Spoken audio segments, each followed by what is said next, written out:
All right, let's just get right into it. Welcome back to The Explainer. Today, we are unpacking an absolutely monumental legal battle that is literally playing out as we speak. We're talking about a staggering 29 US states banding together to file a massive lawsuit. And the target? It's Meta, the parent company of Facebook and Instagram. And the core of this whole issue really just comes down to Meta and their business model. The states are alleging that Meta deliberately built a model around misleading the public. So today, we're going to impartially lay out exactly what these states are accusing Meta of doing, how they claim teenagers were basically swindled, and just as importantly, how Meta is aggressively fighting back. Here's the game plan for today's explainer. We're going to start by looking at why legal experts are calling this social media's tobacco moment. Then, we'll examine the specific claims about hooking teenagers, explore this whole idea of the grand swindle, break down Meta's legal defense, and finally, look at the literal trillion-dollar stakes at play here. Let's go. All right, Section 1, social media's tobacco moment. So legal experts, like the folks over at the Berkeley Center for Law and Technology, are using this exact historical comparison to frame this entirely unprecedented trial. They're calling it social media's big tobacco moment. And if you think back to the huge lawsuits against big tobacco or the opioid industry, you'll see exactly why. In those cases, you had this largely unregulated product that suddenly got dragged into a massive legal reckoning once alleged hidden harms were discovered. The states are basically arguing that social media has reached that exact same inflection point right now. And to really grasp the sheer scale of the opposition Meta is facing here, 29 individual U.S. states have sued this big tech giant together in a California court.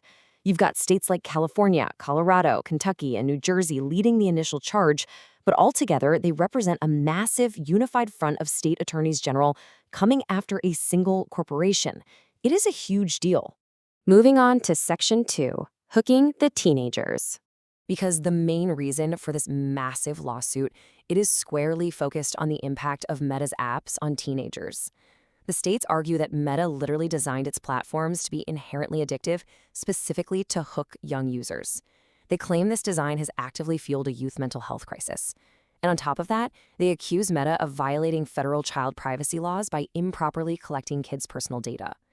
The plaintiffs are pointing to specific design features to back this up. Things like the infinite scroll, the feature that never actually lets you reach the bottom of a page, and the manipulation of like counts. They argue these are tools built solely to keep teenagers completely glued to their screens, just so the company can harvest their data.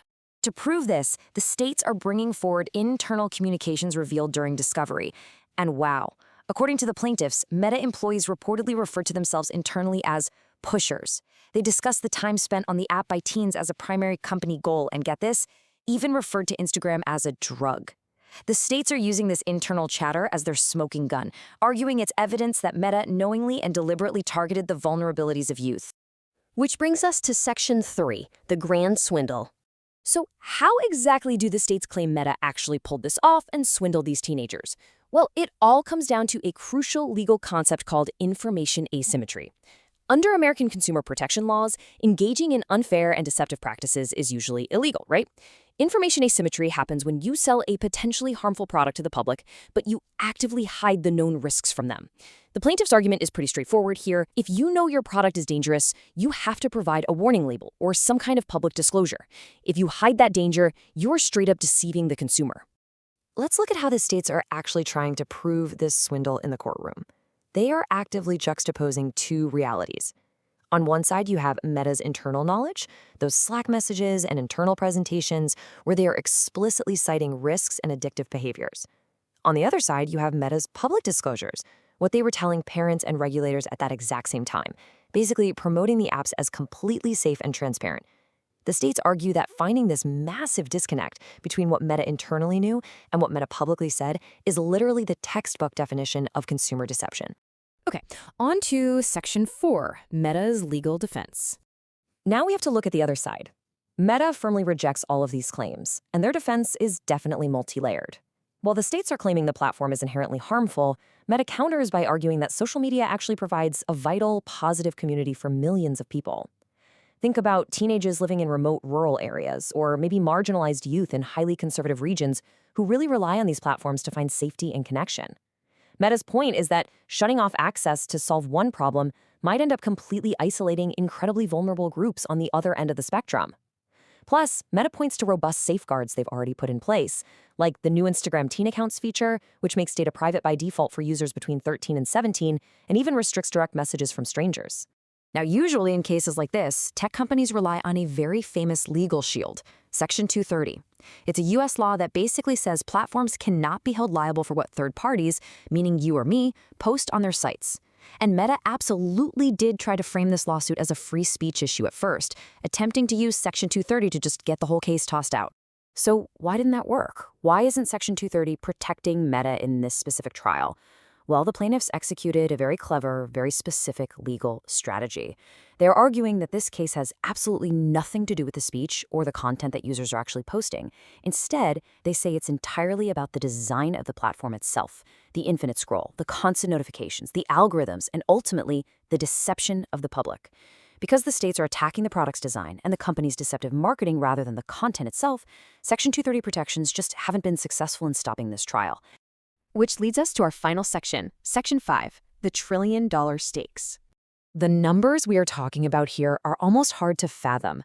Meta is facing two major battlefronts. On the legal side, the states are seeking close to $200 billion in damages. That is nearly 14% of Meta's total market value. And based on Meta's own terms, potential damages across all related litigation could actually reach up to $1.4 trillion. Plus, the court could order what's called injunctive relief, literally forcing Meta to change how Facebook and Instagram fundamentally operate. But honestly, even with First Amendment protections making outright government bans of social media pretty difficult in the US, the court of public opinion might be Meta's absolute biggest threat here.